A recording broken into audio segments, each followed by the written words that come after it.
Amen. Magandang hapon po sa bawat isa. Good afternoon po. Amen. Tayo po ba'y masaya ngayong hapong ito? Amen. Amen. Happy Grandparents Sunday.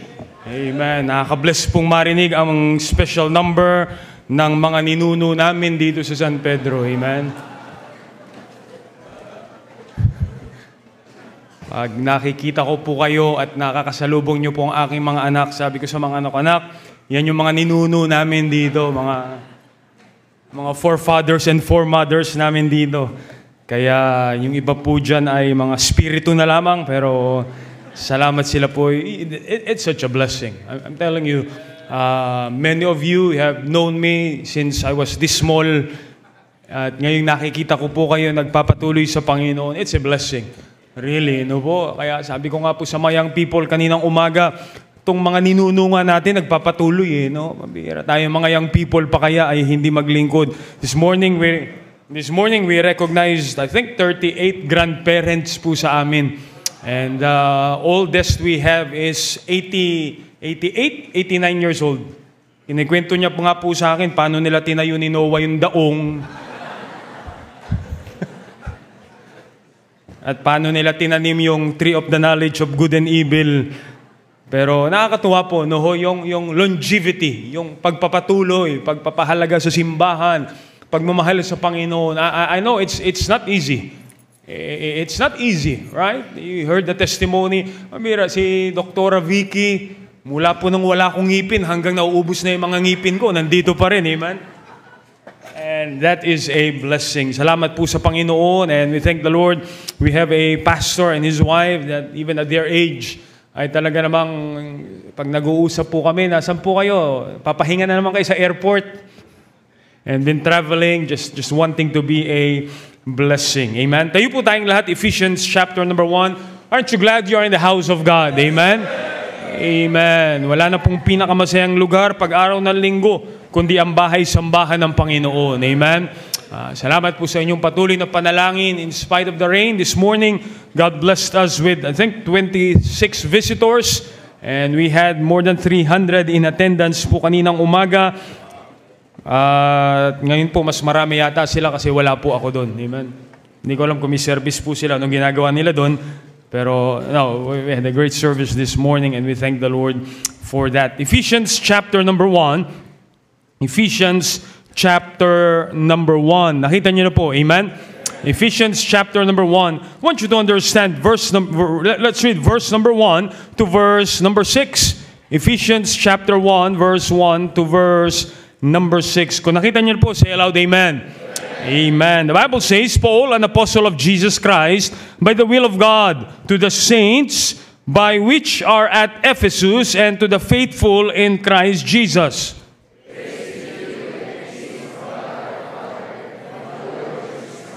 Amen. Verse number 3 says, Blessed be the God and Father of our Lord Jesus Christ, who hath blessed us with all spiritual blessings in heavenly places in Christ.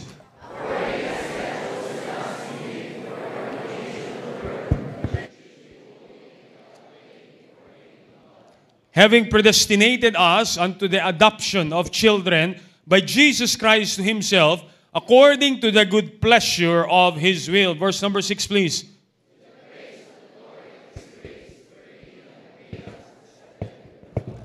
Amen. Tayo po yung manalangin. Dakilang Diyos, salamat po sa hapong pinaggalob niyo po sa amin. Just thank you for the freedom na kami po ay nakakapagtipon sa bahay-sambahan, nakapag-aral ng inyong salita. I pray, O God, na wag po namin malitin ang ganitong privileges, ganitong opportunity, and not just be contented of being in church, kundi sa pagpunta namin sa bahay-sambahan, kami matuto, kami ay lumago po, Panginoon, at kami po ay lalong maging kagamit-gamit sa inyong gawain. Pagpapalain niyo po ang inyong lingkod, I just want to be a blessing and be a help. Let them forget the preacher and the occasion, but the truth of the Word of God ang manatili po sa aming puso ngayong gabing ito, at uuwi po kami with rejoicing in our hearts, gaano kadakila ang salita ng Diyos sa aming buhay. Patawad po, Panginoon, sa aming pagkukulang, pagkakasala, sa pangalan ni Jesus. Amen. Amen. Thank you. Be seated, please, and thank you for standing. Oh, it's a blessing to be in the house of God. Amen. Alam niyo po, it is something na ikaw ay nakapag-build na ng reputasyon sa sarili mo and even in your neighborhood na alam nila na nasa simbahan kapag Sunday. Amen? I don't know about you, kami po ay nakatira siguro 200, 300 meters away from the mission house. Meron po kaming isang apartment na inuupahan po, just walking distance, running distance away from the church. Last Sunday morning, so happened, just last Sunday morning, naalala ko lang po kanina, just last Sunday morning, meron po kasi kaming, pag wala tao sa simbahan, kami po, meron po kaming watchdog po doon, meron po kaming aso na pag ordinary days, andun siya sa church. Pag Sundays, dahil maraming tao sa simbahan, lalagay namin sa bahay. So, tong aso po namin, 2 lugar lang ang alam puntahan. Simbahan, tsaka bahay namin. Pag tumakas yun sa bahay namin, tatakbo yun sa simbahan. Pag tumakas yun sa simbahan, tatakbo yun sa bahay namin. Wala na ibang pupuntahan. Hindi naman napunta sa Catholic Church, hindi naman napunta sa saan. Last Sunday morning, it so happened na yung aso namin nakatakas sa bahay namin. Sunday morning, alam niyo na yung routine niya. Sunday sa bahay siya. Sabi niya, hindi niyo ako pinagsisimba ng Sunday. Pagka everyday, nandun na po siya sa church. It so happened, Sunday morning, nakatakas siya sa bahay. And it was like before 7 o'clock in the morning. And minsan nakakagambala dun sa kapitbahay. Hindi ko na hinahabol kasi alam ko na yung pupuntahan. Pupunta siya dun sa church. Doon naman po sa church ay dead end naman. So pag na-corner ko na siya dun somewhere there, ay mahuhuli ko na yun. Ididiretso ko na sa bahay. Now, nung nakuha ko po siya dun sa corner ng church, pabalik na kami, I have to walk along the national highway para makapunta dun sa bahay namin. Nung pabalik na kami sa bahay, hawak-hawak ko po yung aso. I was not physically prepared. Hindi pa ako nakabihis, hindi pa ako naka-necktie, hindi pa ako all physically prepared. This was before 7 o'clock. Alam niyo, nakita ko ng kapitbahay namin. 7 o'clock, nakita ko ng kapitbahay na INC, iglesia. Sabi niya, Pastor, wala kayong simba. Kita niya ako, hindi pa prepared, pakalat-kalat sa labas. Wala kayong simba ngayon. Sabi ko, meron kaya lang tong aso talagang nakatakas lamang. And sabi ko, pambira, isang bagay na alam ng komunidad mo na pupunta ka sa simbahan talaga pag linggo. No? Dapat pag ikaw ay hindi pa nakasimba at nakabihis at 9 na ng umaga, tatanungin ka ng kapitbahay mo, no? Hindi ka sisimba. Katulad last week, hindi ka na naman sisimba. Daig ka pa nung aso namin, nasimba yun. Simbahan at bahay lang pinupuntahan nun. But you see, I want us to understand how important Christianity is and how important church is to our life. Pag pinag-aralan niyo po itong book of Ephesians, you have to understand sino yung kausap ni Apostol Pablo po dito. Many of Paul's past or general epistles or many of his writings, katulad po nitong sulat niya sa Ephesian church, to the church of Ephesus, he was writing it while he was in prison. Katulad po nung sulat niya sa book of Philippi, sa Philippian church, he was writing that while he was in prison. That's why he said, rejoice in the Lord always, and again I say rejoice. Now we have to understand, ang lugar po ng Ephesus ay hindi po ito pangkaraniwang lugar. Ephesus it is just a very sinful city. Ang lugar po ng Ephesus, ito po ay sentro ng pagsamba nila sa kanilang goddess Artemis or goddess Diana. If you will go with your Bible on Acts chapter number 19, Acts chapter number 19, tingnan po, sabi ng salita ng Diyos here on Acts chapter number 19. Follow me. I want to lay the foundation of a message here. Acts chapter number 19, verse number 27. Okay, Acts chapter 19, verse number 27. The Bible says here, so that not only this our craft is in danger to be set at naught, but also that the temple of the great goddess Diana should be despised, and her magnificence should be destroyed, whom all Asia and the world worshipeth. And when they heard these things, they were full of wrath and cried out, saying, Great is Diana of the Ephesians. We're talking here about Goddess Diana. Yung Diyos ang po nila. And Ephesus is even considered one of the 7 wonders of the ancient world. At ang bayan po ng Ephesus ay nakilala na sila ay bayan, sila ay syudad, sila ay sentro ng itong lugar na ito ay sinasamba nila ang Diyos ang si Diana. Alright? it means that the city was just full of idol worship. Para bang pag narinig mo ang landayan, naaalala mo si Lolo Uwing. Pag narinig mo ang Ephesus, you would realize Goddess Diana, idol worship. Kasama po ng kanilang idol worship ay meron po sila mga piyesta para sa paganong Diyos-Diyosan nila. And part of that would be their practices ng kanilang sorcery, ng kanilang pagiging kulto. Look, chapter 19, verse 18 and 19. Follow me as I lay the foundation here. 18 and 19. And many that believed came. Ito po yung lugar na nangaral si Apostol Pablo ng salita ng Diyos. Many that believed came, confessed, and showed their deeds. Many of them also which used curious arts, brought their books together, burned them before all men. They counted the price of them, found it 50,000 pieces of silver. Ito na po yung mga mananampalatayang naligtas. At nung sila'y naligtas, isinuko nila lahat ng mga curious arts, lahat ng mga libro nila in relation to Goddess Diana. Now think with me, they counted the price, 50,000 pieces of silver. Saan ang galing lahat yon? Verse number 20 says, so mightily grew the word of God and prevailed. Imagine nyo po ang kultura dito sa Ephesus. Lugar ng kayabangan, lugar ng pagiging materialistic. Dahil nga ang Diyos-Diyosan nila ay hindi tunay na Diyos. And just imagine paano sila galit.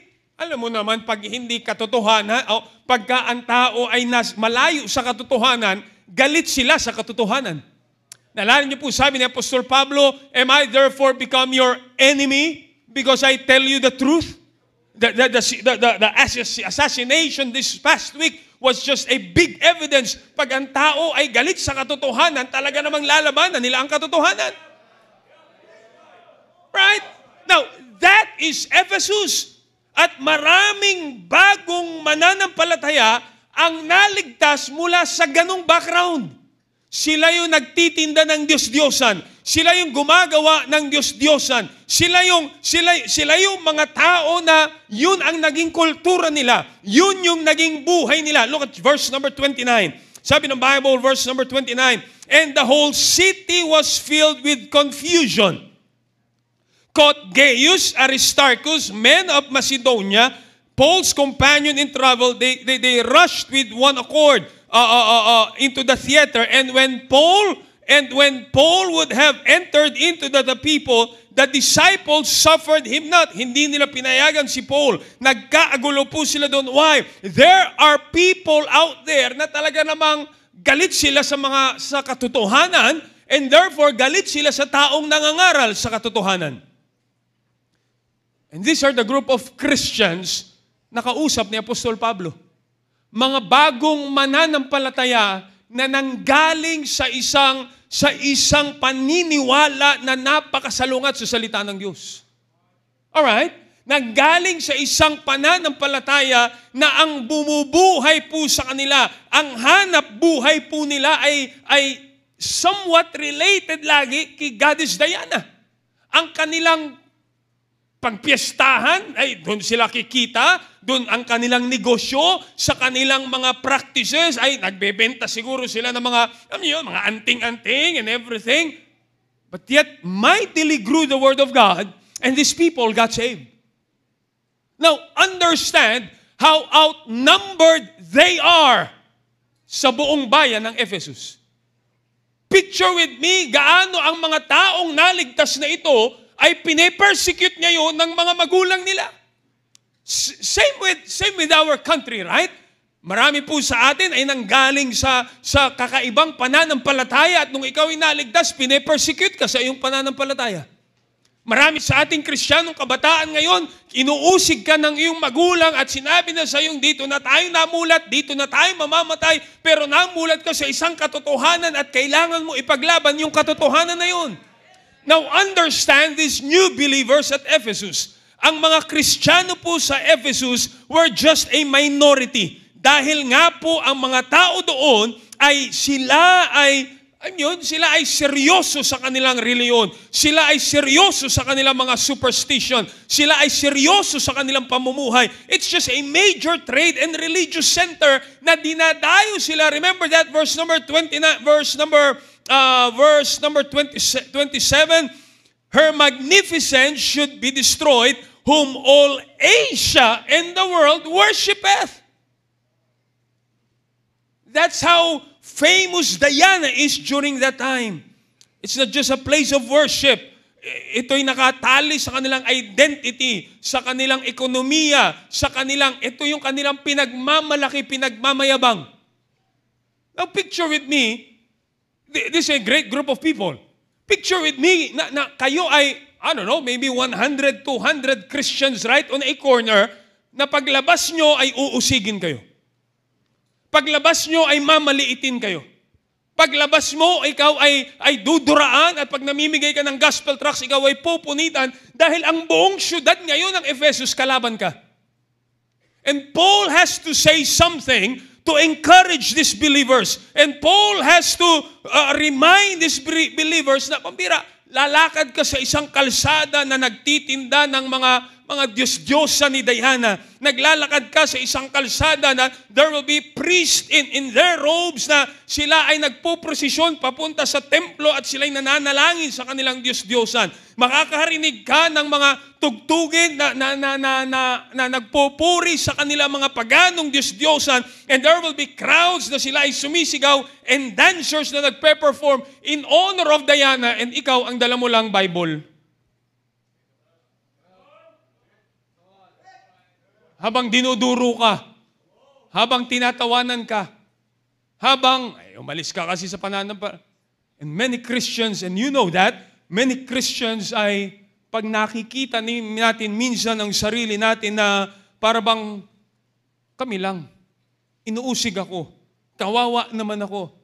I was listening to the testimony a while ago ng isang kapatiran natin, and you are persecuted. And many times, hindi natin kinakaya yung pressure and we just give up to the world. Ito po yung grupo ng mga mananampalataya na sinulatan ni Apostol Pablo. And he has to remind them, Ephesians is a great book, inaaral ko po ito, and he has to remind them several things that you may be outnumbered, pero yung meron ka at kung sino ka ngayon at ano yung ginagawa mo, ay higit pa rin sa mga taong napakaraming yan dahil ikaw ay anak ng Diyos. Dapat makilala natin at ma-remind natin ang sarili natin yung katotohanan na sino ba talaga tayo? Ano ba ang meron tayo? Ang Kristyanismo ba natin ay nakabase kung masaya lang tayo pag marami tayo at tayo ay magko-compromise na pag mag-isa na lamang tayo? At sa katagalan, that's why this senior ladies, my goodness, I all salute you dahil you go through some rough times in your life and persecutions, and many of you kayo yung unang naligtas at pinersecute kayo ng asawa nyo, pero kayo nagpatuloy sa gawain ng Diyos, and that is all a blessing. And I challenge new Christians tonight, and I challenge younger generations tonight, in honor of a Grandparents Sunday, tayong mga kabataan, amen, kasama ko doon, kayong mga kabataan na malayo pa yung lalakbayin sa buhay Kristiyano, it will be tough, it will be rough, there will be persecutions, there will be wrong crowds, there will be social media out there will be people na kukutyain ka, pero malayo pa ang paglalakbay mo, kilalanin mo kung sino ka at sino ang nagmamay-ari sa'yo. Lumbagay, nais ko po makita natin ngayong gabi. In this message, I'll give the title later on and you'll find it out as we go along. I want you to know this verse number 2. Sabi po ng Bible po dito, verse number 1, Paul, an apostle of Jesus Christ, by the will of God, I want you to understand the phrase, to the saints which are at Ephesus, and to the faithful in Christ Jesus. Understand that phrase tonight.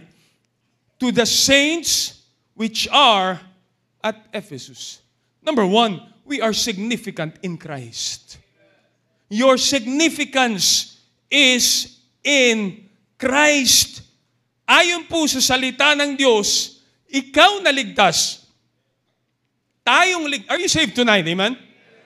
Ang isang tunay na mananampalataya, we are considered, using that word, saint.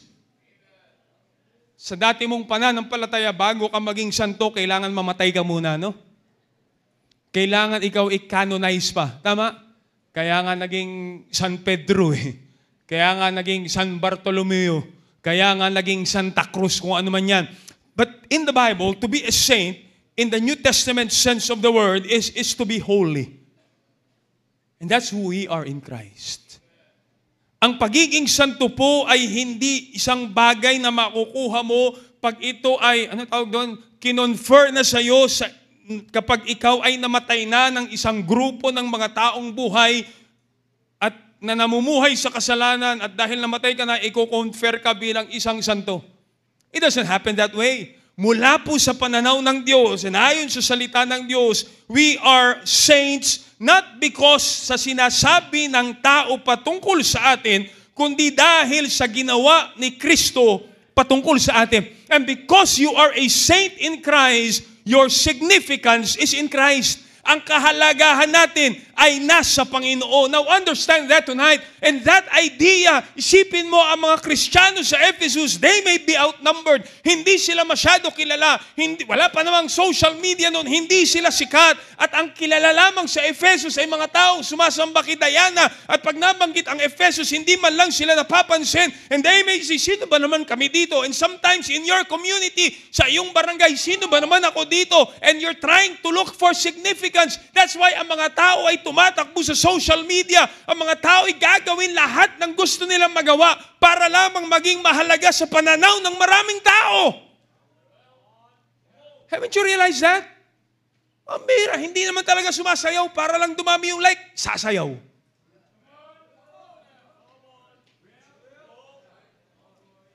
Lalabagin yung sarili niyang konbiksyon para lang sumikat siya.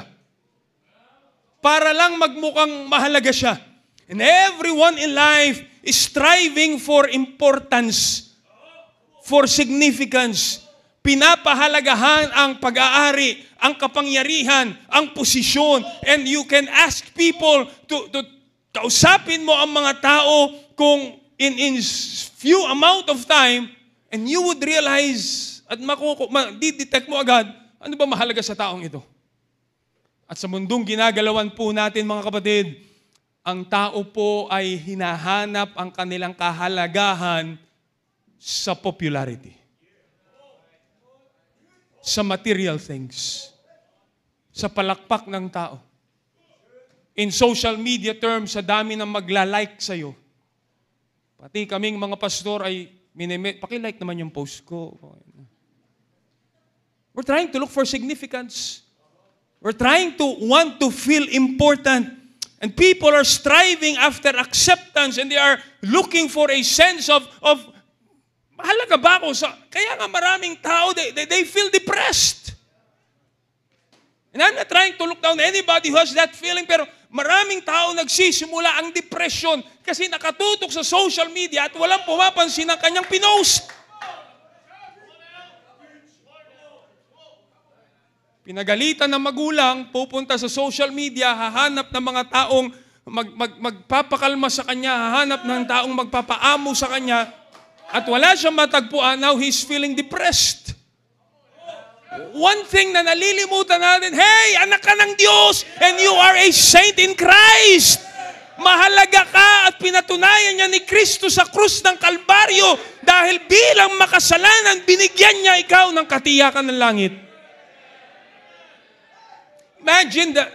Studying this, imagine the people of Ephesus, lalabas sila ng syudad, tatawanan sila. Oh, dati, Diyos-Diyosan, bit-bit mo, ngayon Bible na. Anong nangyari sa'yo? Hindi po ba, yung mga bagong mananampalataya, many times you feel that way? Mira, parang naubos yung barkada mo. Parang nung nagpo-post ka na ng mga verses sa Bible, ina-unfriend ka na unti-unti. Para nung ini-invite mo lang sa church, nawawala na sila at nababawasan na yung mga connection mo, and there you go. The devil is trying to deceive you. No, kita mo, hindi ka mahalaga sa mga barkada mo. Kita mo, hindi ka mahalaga sa mga kaibigan mo. So ngayon, popormahan mo ng bagong sapatos, bagong damit, bagong ganito, pasisikatin mo yung ganito, hahanapin mo ang mga bagay na mapiplease sila para magmukha ka na namang mahalaga sa kanila, and at the end of that day, you still fail. Naunuhan niyo po, young people, I know what I'm talking about tonight, and the same truth regarding our significance, kung gaano tayo kahalaga, ay pinakikita ng salita ng Diyos. Why? Dahil tayo sa harapan ng Diyos ay pinaging banal. Why? Mahalaga ka sa Diyos. Your significance is in Christ. Hindi ka mabuti, gawa ng iyong mabuting gawa. Hindi ka matuwid, gawa ng mayaman ka. Ikaw ay matuwid sa harapan ng Diyos, gawa ng ginawa ni Kristo sa krus ng Kalbaryo. And what should matter most sa bawat mananampalataya ngayong gabi ay yung naglalang ng langit at lupa, ay ikaw ay kinilala at ikaw ay naging mahalagang nilalang sa Kanya, kaya siya namatay sa krus ng Kalbaryo. Amen. O, maunawaan natin mga kapatid, na tayo ay tibali ng hindi kilala sa mundong ibabaw nito.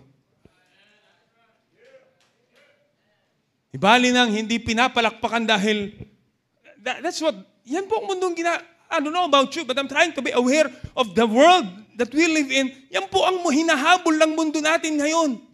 Palakpak ng tao. Sasali sa mga reality game show, papalakpakan ng tao, pasisikatin sa buong mundo.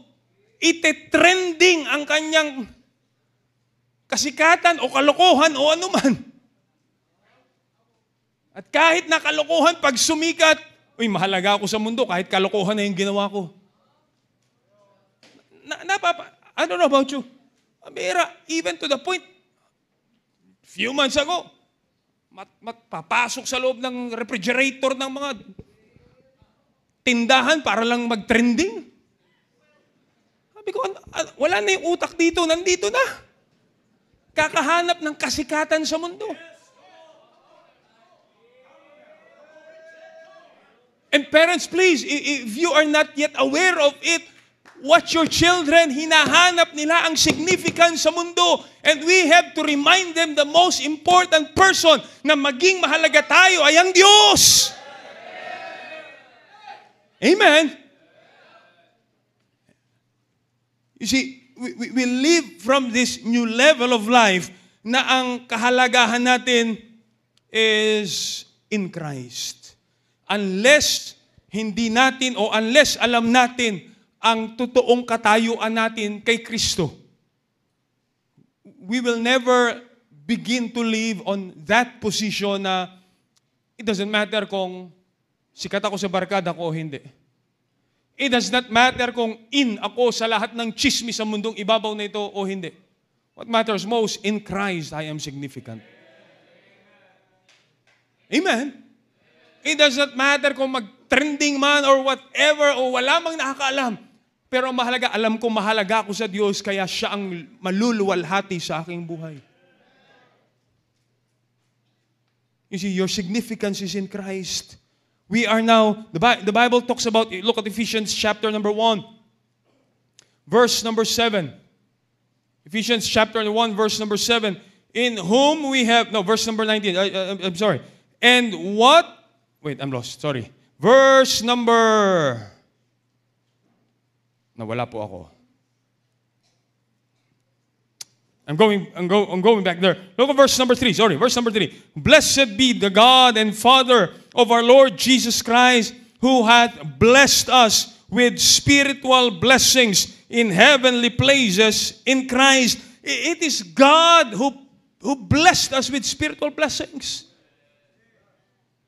Young people, listen and listen well. Hanapin mo ang significance, ang kahalagahan mo, hindi sa sasabihin ng barkada mo. Hindi sa sasabihin ng social media.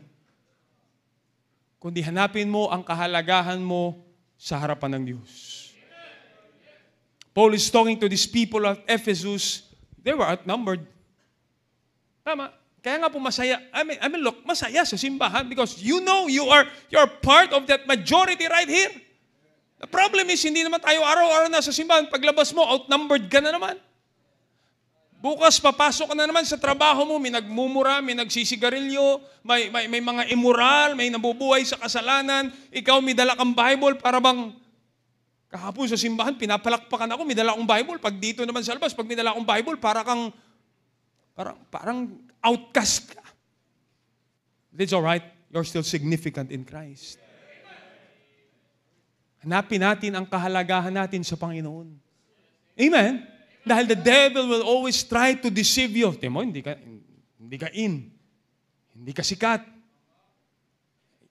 The devil has always been a deceiver and a liar. You go back to that point, we must realize by faith na ang kahalagahan natin ay hindi nanggagaling sa kung anong meron ka. Hindi nanggagaling sa kung anong impluwensya meron ka o anong posisyon meron ka, kundi ang kahalagahan mo ay nangyayari dahil kilala mo at meron kang personal na relasyon sa Diyos. Your significance is in Christ. Paul was talking to the people of Ephesus and he is reminding them, wag kayo magmukhang kawawa sa sarili nyo. You may be in minority, pero sa harapan ng Diyos, mahalaga kayo bilang anak ng Diyos. Amen? Second thing I want you to realize, look at verse number 3. We go back to verse number 3. Blessed be the God and Father of our Lord Jesus Christ, who hath blessed us with all spiritual blessings in heavenly places in Christ. Number 1, our significance is in Christ. Number 2, our sufficiency is in Christ. Our sufficiency, yung ating kasapatan. Right? Yung ating pagiging, just contentment and just, dahil ako'y nasa Panginoon, okay na ako. Amen? It is enough for us to know that God is blessing us with all spiritual blessings in heavenly places in Christ. Amen? Now, since it is a spiritual blessing, ito po ay ma-experience lamang at mauunawaan mo lamang kung ikaw ay tunay na ligtas. At ito ay i-value mo lamang kung ikaw ay tunay na ligtas. Right? Spiritual blessings will always be better and will be always sure than earthly blessings. Amen? Now, understand this. Ang mga spiritual blessings pong ito ay sapat na para maging masaya kang mananampalataya. Yung iba hindi masaya, yung iba lang talaga. You know, sometimes looking at the people of Ephesus and these are Christians na ikaw ay naligtas, binago ka ng Diyos. Nakita mo na minulat ng Diyos ang iyong mga mata sa mga spiritual na bagay, that's already a blessing. Kasi balikan mo ang sarili mo, I don't know your background, balikan mo ang sarili mo 5, 10, 15 years ago nung hindi ka pa naligtas. Listen, nasan ka kaya kung hindi ka naligtas? At hindi ba napakalaking blessing na naligtas ka, maayos ang buhay mo, maayos ang pamilya mo, napapalaki mo yung mga anak mo nang merong simbahan at merong salita ng Diyos, right? Minsan again, dadayain po tayo ng diablo and the devil will try to deceive you. Siguro kung hindi ka naligtas, wala kang ganyang problema. Look! Ang Diyos ay nagpapadala ng ulan sa ligtas at hindi ligtas. Kung hindi ka naligtas, may problema ka. Ngayong naligtas ka, may problema ka. Pero ligtas ka. At may Diyos kang nilalapitan. Ngayong naligtas ka, may Diyos kang nilalapitan. Nung hindi ka naligtas, may problema ka, may alak kang nilalapitan. Sige nga, alin ang mas pinagpala dito? Ba, mas maganda ng problemado ka, uuwi ka ng simbahan, may hawak kang Biblia. Kaysa uuwi ka galing inuman, pasuray-suray. Masaklap naman kung galing kang simbahan, pasuray-suray ka din, di ba? Galing. Sa church. Understand the spiritual blessings that you are, it is sufficient enough to know na ang Diyos ay pinagpapala ka spiritual. Amen? That verse na sinabi ng Bible, heavenly places, it points to the source of that blessing. Heavenly, spiritual, eternal blessings. Alam niyo po ba, ang pinakamagandang mga blessing sa buhay ay mga pagpapala na hindi nabibili ng salapi.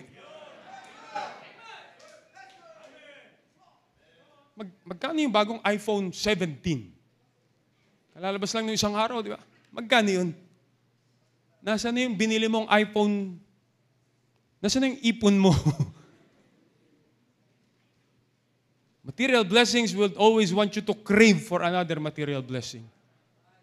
Ang bagong sapatos ay hahabulin mo naman yung mas bagong sapatos. At mas bagong gadget. At mas bagong itsura. At mas bagong ganito. Lagi na lang merong update. Lagi. And hindi ka nakukontento sa mga material blessings. Right? Alala niyo po yun? Bira. Masaya ka na sana sa 3310, di ba? Maka-perfect score ka sa snake, masaya ka na.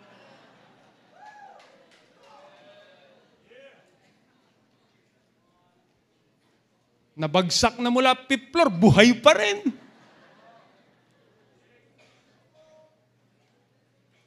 O ngayon, hindi ka makontento kakahabol ng bagong gadget, ng bagong sapatos, ng bagong teknolohiya. That's why your sufficiency, there is contentment in that spiritual blessings in Christ. Amen? Na sa Panginoon ay hindi kailangan ng Diyos i-upgrade yung kaligtasan mo. Hindi kailangan i-upgrade ng Diyos ang salita ng Diyos. It is all rooted in Christ. Ito'y hindi nakadepende sa material na bagay, sa achievement ng tao, kundi sa ginawa ng Panginoon sa ating buhay. That's why in 2 Corinthians chapter number 6, so chapter number 4, verse number 18, sabi ng Bible, while we look not at the things which are sin, but at the things which are not sin. For the things which are sin are what? Temporal. But the things which are not sin are eternal. Now you may ask, Pastor, masama po ba ang material blessings? No. Amen. Hindi ho masama yan. But the problem is, pag tinatalikuran na natin yung blesser, kakahabol mo ng blessing, and you begin to serve the creation more than the Creator. Nawawala sa simbahan, nawawala sa kalooban ng Diyos. Hinahabol ang maling relasyon, hinahabol ang maling uso, hinahabol ang layaw ng sanlibutan ito. Remember the parable of the sower? I was about to preach that tonight. Isang bagay kaya hindi natanim ang binhi because of the cares of this world. Because of the deceitfulness of riches. Kakahabol sa yaman. Kakahabol sa salapi. Kakahabol. And the Bible says deceitfulness of riches. Nililin lang na tayo ng yaman ng sanlibutan ito. Dahil inahabol mong significance is material things. I challenge you to work hard in your company. Kumita ka ng salapi. Mag-ipon ka and you invest in everything that you need to invest because it is your responsibility. Pero wag naman maging uri ng mananampalataya na sa kakahabol mo sa trabaho at kakahabol mo sa promotion at kakahabol mo kumita ng malaking salapi ay nawala ka na sa kalooban ng Panginoon. That's what I'm talking about. When you begin to love the Creator more than the Creator, and you begin na habulin natin yung blessing more than the blesser, then you lost your significance in Christ. Amen? Yan naman ang dahilan ba't nagkakagulong gobyerno natin, Sila nga lang, nahabol sa kotse, tayo payong lang, okay na tayo.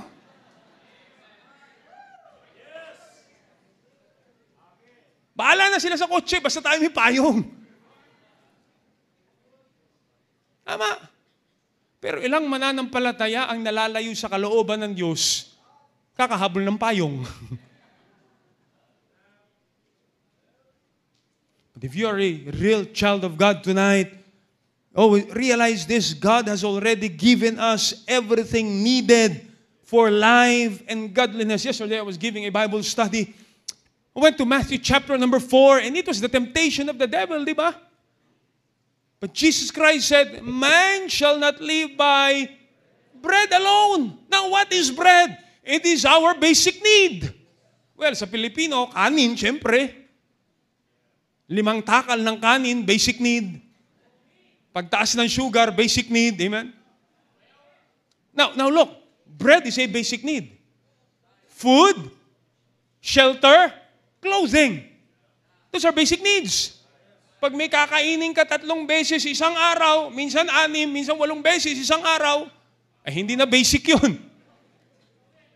Meron kang shelter, may sisilungan ka, may tutulugan ka, shelter. Clothing, hindi man signatured yan, UK man yan, clothing pa rin naman yan. But look what the Bible says, man shall not live by bread alone. Makumpleto man ang basic need. At habulin mo man more than just your basic needs. You forgot something. But by every word that proceeded out of the mouth of God. The Bible is simply saying, hindi ka kumpletong nabubuhay. Meron ka man pagkain, may damit ka man, may tahanan ka man. Pero kung wala ng salita ng Diyos sa buhay mo, you're not totally living in your spiritual life. That's why the significance is found in Christ. Amen. Nawawala sa simbahan, kakahanap ng trabaho, kakahanap ng pleasure, kakahanap ng relasyon, kakahanap ng mga bagay na kasi hindi ka na kontento na merong Diyos na magbibigay sa iyo lahat. But God, by God, shall supply all your need. Let's find our significance in Christ. Ang katotohanan ito, mga kapatid, ang magbibigay sa atin ng satisfaction against sa parang kulang ang buhay ko. Anong hanap mo? Kaya ang tao, pag walang Kristo sa puso, wala talagang satisfaction. They want more of drugs, and more of money, and more of immorality, and more of enemies, and walang satisfaction. At pag ikaw ay Kristiyanong lumalayo na sa Panginoon, nawawala ang satisfaction mo sa Panginoon. Notice verse number 5, sabi ng Bible sa Ephesians chapter number 1. Ephesians chapter 1 verse number 4. According as He hath chosen us in Him before the foundation of the world, that we should be holy and without blame before Him in love. Now think about this. According as He hath chosen us in Him before the foundation of the world. Now you understand, ito po isang talatang ginagamit ng mga taong nagsasabing pinili na ng Diyos ang pupunta sa langit at sa impyerno, but they have the verse all wrong. Kasi sabi ng Bible, tayo'y pinili ng Diyos, yaong mga ligtas ay pinili na ng Diyos before the foundation of the world na tayo ay maging banal. Hindi pinili para maligtas at pinili para pumunta sa impyerno, kundi before that foundation of the world, yaong mga ililigtas ng Diyos ay pinili na, tinuldukan na ng Diyos na ang trabaho mo ay hindi hanapin ang layo ng sanlibutan, kundi maging banal at maging kaluwalhatian sa harapan ng Diyos. Chosen before Him. You see, your significance should be in Christ. Amen? Spiritual blessings. Ang yaman natin ay nasa Panginoon na. Amen? Huwag mo hanapin, young people, huwag mo hanapin sa immoralidad ng mundong ito ang satisfaction mo. Huwag mo hanapin sa kadiliman ng sanlibutan ito ang contentment at kasiyahan mo sa buhay.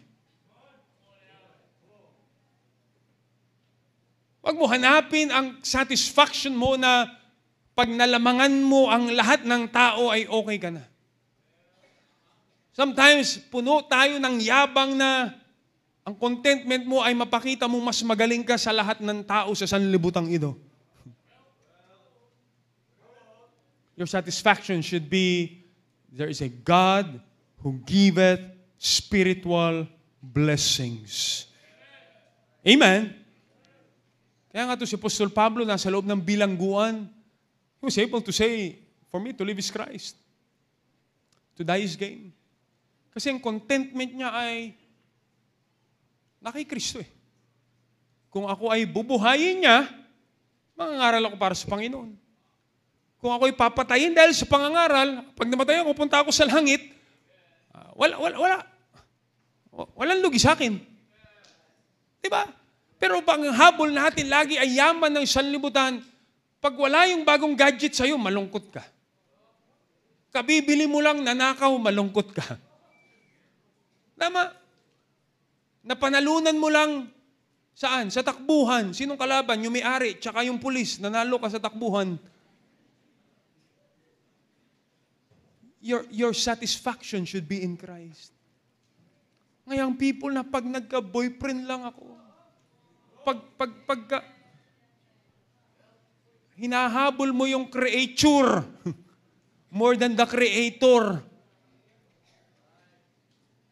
you will find no significance. Amen? Amen?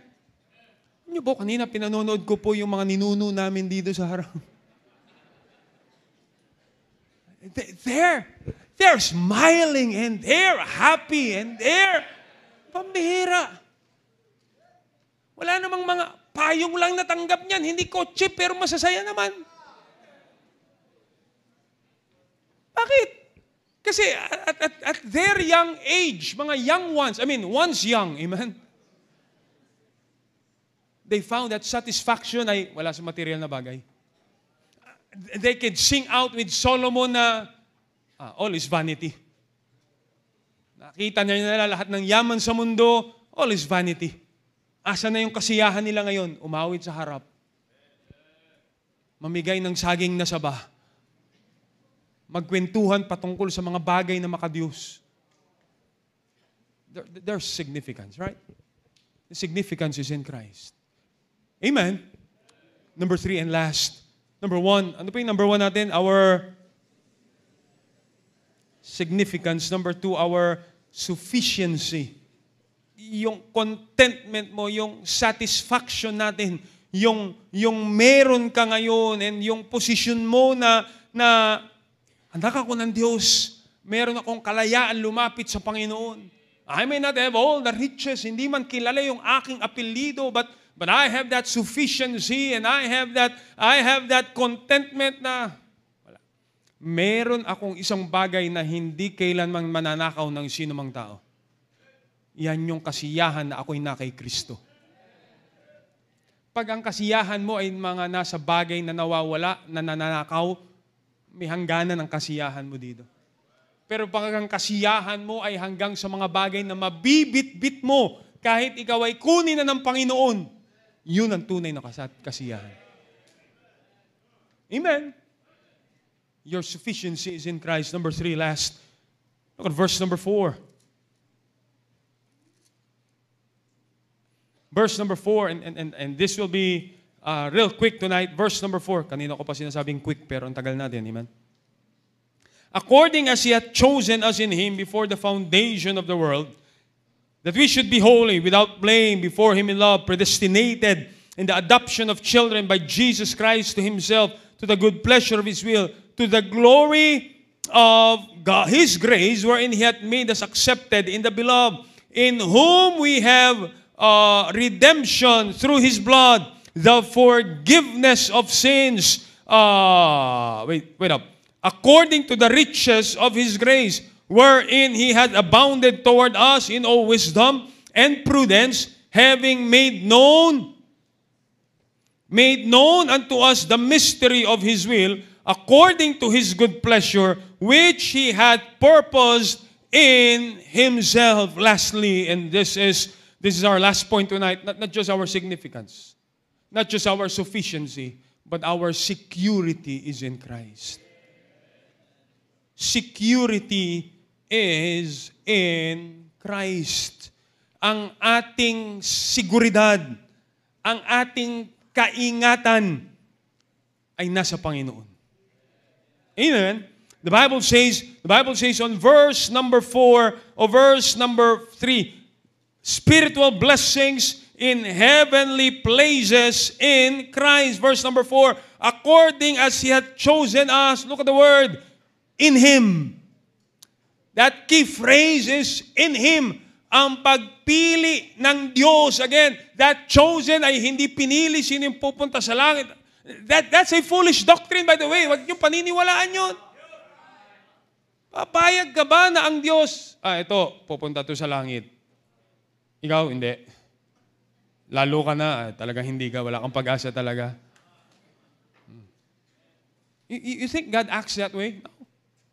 The Bible talks about security in Him. The Bible says on verse number 4, chosen us in Him before the foundation of the world, that we should be holy, without blame, predestinated unto us the adoption of children by Jesus Christ to Himself before creation. Nakaplano na sa Diyos, it was predestined. Itinalaga na ng Diyos na lahat ng mananampalataya kay Kristo ay kailangan mabago sa kabanalan, mga kapatid. Kaya nga ang seguridad natin ay nakailalim po, hindi doon sa, alam niyo po yun, yung sino yung paborito sa kumpanya at sino yung kilala yung magulang. Ang seguridad natin ay dahil before the foundation of the world, tinalaga na ng Diyos ang plano niya sa kanyang mga anak. Look, God's not, ang Diyos po ay wala po, hindi po nasa langit at, naligtas ka pala. Ano kayo magawa sa'yo? Kaya talagang hindi ko pinili maligtas to eh. Inaligtas. Sino ba kasing soul winner nag-witness dito? Dapat hindi to ligtas eh.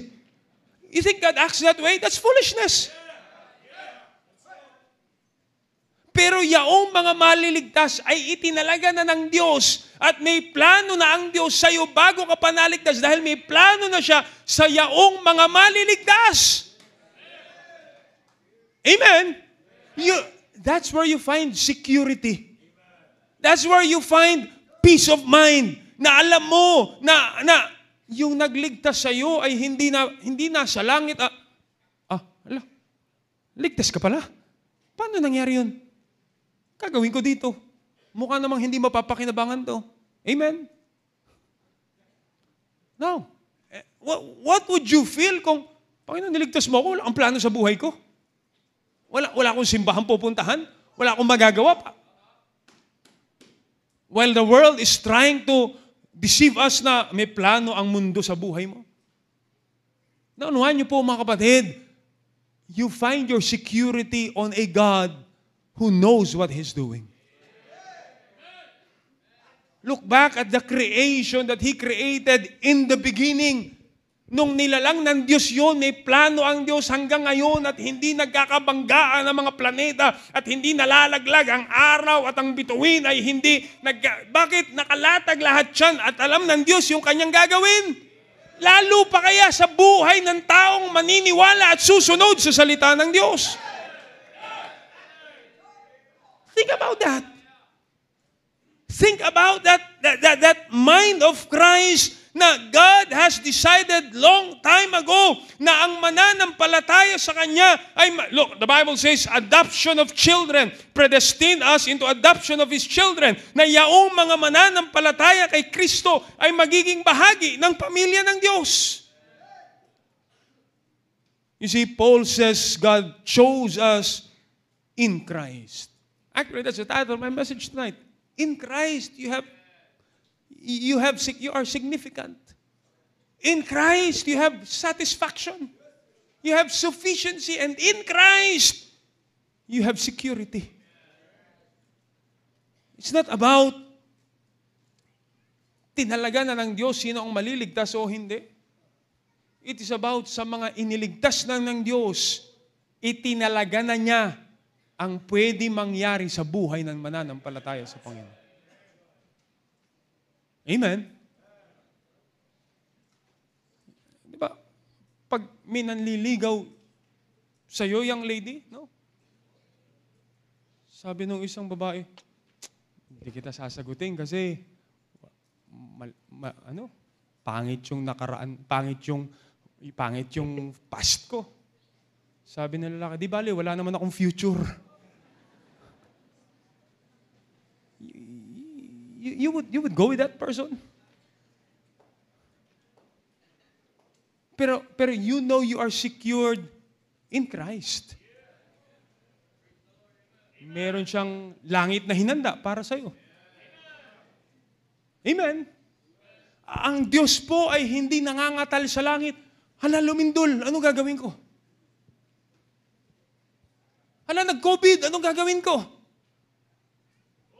Look, we serve all-powerful God. At yan ang Diyos na naglalang sa iyo. At yan ang Diyos na nagligtas sa iyo. And God is just begging you, hey, trust in the Lord with all thine heart. Lean not unto thine own understanding. Alam ng Diyos na pag naligtas ka, may manguusig sa iyo, may kukutya sa iyo, magkakaroon ka ng problema, magkakaroon ka ng sakit.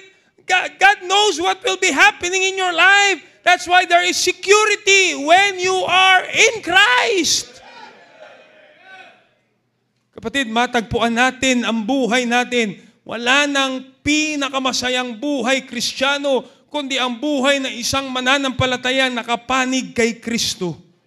Isang mananampalataya na nagtitiwala sa Panginoon. Isang mananampalataya that you have all confidence na maglingkod sa Diyos. Why? Ang Diyos bahala sa akin. Amen? Ang kaligtasan ko nga, hindi pinabayaan ng Diyos eh. I may be outnumbered here in Ephesus. Paul is saying sa mga Kristiyano sa Ephesus, konti man tayo in number of those out na paglabas mo, uusikin ka. But they have that peace that passeth all understanding. Why? Because their sufficiency is in Christ. Your security is in Christ. Amen. I come here tonight challenging everyone. Again, masaya sa simbahan dahil marami tayo. Lulungkot lang kapag yung mga kasama mo sa simbahan ay nawawala unti-unti dahil nagsisimula na tayo magtiwala sa kagalingan natin, sa talino natin. Let's go back to that basic truth. You're significant in Christ. Your sufficiency is in Christ. And your security, husbands, wives, young people, ang security mo ay na kay Kristo ka. You don't have to feel kawawa sa pakiramdam dahil ang barkada mo'y nilalayuan ka. Dahil ang mga tunay na kaibigan ay kaibigan nagtitiwala din sa Panginoon. Full-time workers, Bible students, you see people out there, buti pa sila. Ang tumawag sa'yo is Christ. Amen? Ang ministeryo mo ay galing sa Diyos. Huwag ka lumakad sa Ephesus ng para kang kawawang nilalang. Wawa naman ako. Walang humingiti sa akin. 20 lang ang pera ko sa bulsa. Maglalakad pa ako kauwi. Ano, galing ka simbahan, nakasimangot ka dyan. Sino maniniwala sa'yo galing ka simbahan? Sir, saan ka galing? Na-hold up ka ba o galing ka sa simbahan? Sabi niya, pareho.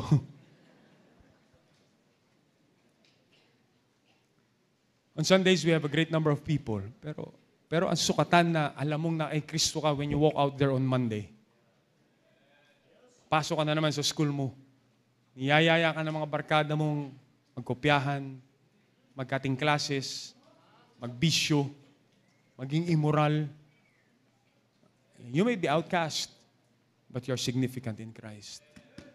Mga kapatid, we are in a world that is full of sin. And it is but normal na tayo ay outnumbered sa mundong ibabaw nito. Normal yun. Mundong puno ng kasalanan eh. You hear the news, you hear assassinations, and you hear this. Galit sila sa katotohanan eh. It's a world full of sin. Huwag ka mag-expect ng kabanalan sa mundo na puro putik ng kasalanan. Amen. Ang asahan natin ay tayo bilang mananampalataya dapat nabubuhay para sa Panginoon. Tayo po tayong lahat, dakilang Diyos, salamat sa inyong salita. Lord, I pray that the truth was delivered as you want it to be delivered. Alam ko po, nanghihina ang maraming Kristiyano many times. Kami nanlulupaypay, and the bare months are coming, and the material things is out there again. Help us to find our significance in Christ. Help us to find our sufficiency in Christ, and help us to find our security in Christ tonight. Mga Kristiyano nanlalamig po, Panginoon, ipakita niyo po na buhay ang Diyos at sapat ang Diyos at makapangyarihan ang Diyos. And God is enough in our lives. Mga pamilya po, Panginoon, na dumadaan sa maraming suliranin and maybe they're finding answers, help them to find that in you and in you alone po, Panginoon. Sumunod kami sa salita ng Diyos, magtiwala po kami sa inyong kalooban at gawin po namin ang mga bagay na pinagagawa niyo po sa amin, and we find the joy of obedience in your will tonight. Kung meron po kami mga bisita, Panginoon, na hindi paligtas, may they find, O God, that salvation is in Christ as well. Kayo po mangungusap, kayo po ang kikilos sa pangalan ni Jesus. Amen. May mga bisita po tayo, may lalapit po sa inyo yung soul winner, babahagi sa inyo simpleng paraan ng kaligtasan. But tonight, Christians, the message is simple. Are you still finding your sufficiency, your security, and your significance in Christ? Tumatabang na ba ang panglasa mo sa buhay Kristiyano? Balik ka. Hanapin natin sa Panginoon. Habang tinutugtog pong awaiting panyaya, altar is open. Right here at the altar. If you are really hungering for Christ tonight, muli po bumalik tayo sa altar. Makipag-usap tayo sa Panginoon. Young people, how about it? Usapin natin ang Panginoon ngayong gabi.